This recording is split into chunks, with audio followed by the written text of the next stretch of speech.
Bonjour à tous. Et pour ce premier point rumeur de l'année, et avec un peu de retard dû notamment à l'annonce du titre, on part sur de l'assez grosse rumeur. L'actrice Emma Horvath jouerait Karine, la sœur d'Isildur, un personnage original créé spécialement pour les Anneaux de Pouvoir.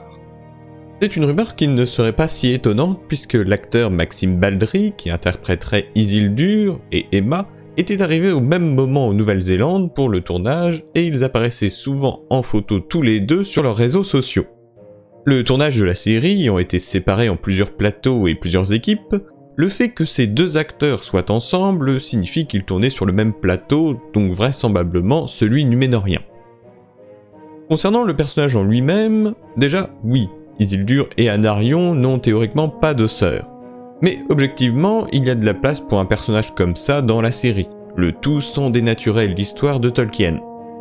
Elle n'aura probablement pas un impact bouleversant dans la trame principale de la série, et cela permettra d'étoffer un peu la famille d'Elendil. D'ailleurs, il semblerait qu'il y ait une version des écrits de Tolkien où Elendil aurait une fille adoptive nommée Firiel, fille d'Orontor.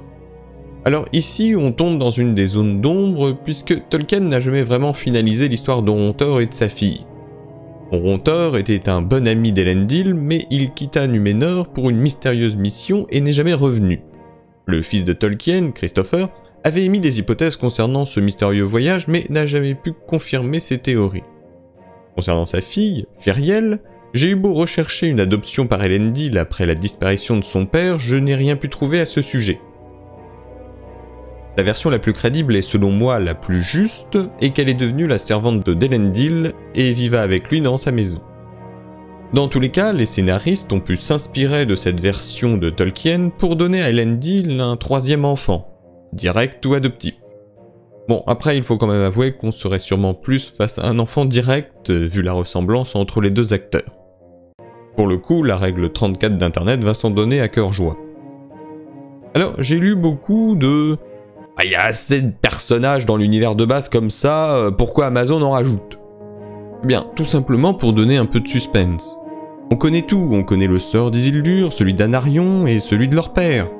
On sait comment tout se terminera pour eux, alors que là, avec la sœur d'Isildur, on ne sait pas ce qu'il peut lui arriver.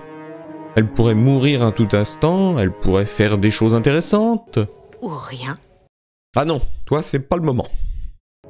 Et cela permettra d'avoir de nouveau une dynamique frère-sœur à la façon d'Éomer et d'Éowyn dans Le Seigneur des Anneaux. Alors concernant son nom, j'imagine que si les scénaristes se sont inspirés de Firiel, ils n'ont peut-être pas gardé ce nom à cause de la proximité entre Firiel et Myriel, le nom de la reine de Numénor, qui risquait peut-être de perdre certains spectateurs. En tout cas, Karine ne serait apparemment pas un nom de conne, mais bel et bien le nom du personnage dans la série. Bon, je salue l'hommage à un prénom français, mais ça fait un peu bizarre un nom à ce point réaliste dans un univers comme celui de Tolkien, rempli d'Aragorn, de Galadriel et de Gimli. Alors certes, vous pourriez me dire, oui, mais il y a Sam. Sauf que Sam n'est qu'un diminutif de Sam Sagas ou Samwise en original. On apprend ensuite qu'Isildur rejoindrait volontairement l'armée de Numénor en partance pour la Terre du Milieu et serait accompagné de 3 amis, Nolion, Valandil et Ontamo, joués par Alex Tarrant, Anthony Crum et un autre acteur encore inconnu. Ils rejoindraient tous les 4 volontairement l'armée lors d'une scène de serment. Point intéressant ici, Valandil est le nom d'un des fils d'Isildur. Les deux hommes seraient donc probablement très proches et on peut imaginer voir Valandil mourir à un certain moment afin qu'Isildur souhaite transmettre en hommage ce nom à l'un de ses enfants.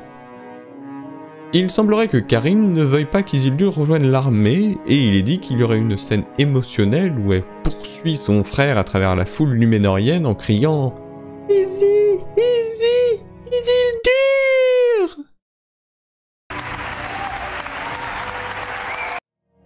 Selon les sources du site, la façon dont Karine dit Isildur ressemble beaucoup à la façon dont Elrond crie Isildur dans la communauté de l'anneau.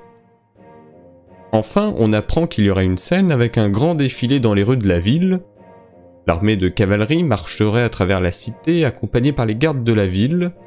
Les gens chanteraient, crieraient et jetteraient des fleurs sur les soldats. Isildur serait d'ailleurs pour cette occasion vêtu de l'armure de cavalerie. Cela fait tout de suite penser à la marche de Faramir dans Le Retour du Roi, à la différence près qui n'est pas des moindres, qu'ici ce serait clairement une scène de joie, là où Faramir, les gens tiraient franchement la gueule quand même. J'aime beaucoup le fait qu'Amazon veuille donner à Isildur une sœur, des amis d'enfance, et laisser le public le regarder grandir, s'attacher à lui avant son inévitable échec à détruire l'anneau unique. Et encore une fois, la création de ces trois amis permet à la série d'introduire de nouvelles morts dramatiques et inattendues. Et puis franchement, si Carine ne meurt pas... Je jure de plus jamais me raser la tête, tiens. Plus jamais me raser la tête. Tout cela laisse clairement penser que, là où Galadriel serait le personnage féminin principal de la série, Isildur, lui, pourrait certainement être le personnage masculin principal. Et un personnage que les scénaristes d'Amazon ont développé afin que le public s'y attache le plus possible. C'est en tout cas tout pour cette fois. Merci à vous, et à la prochaine.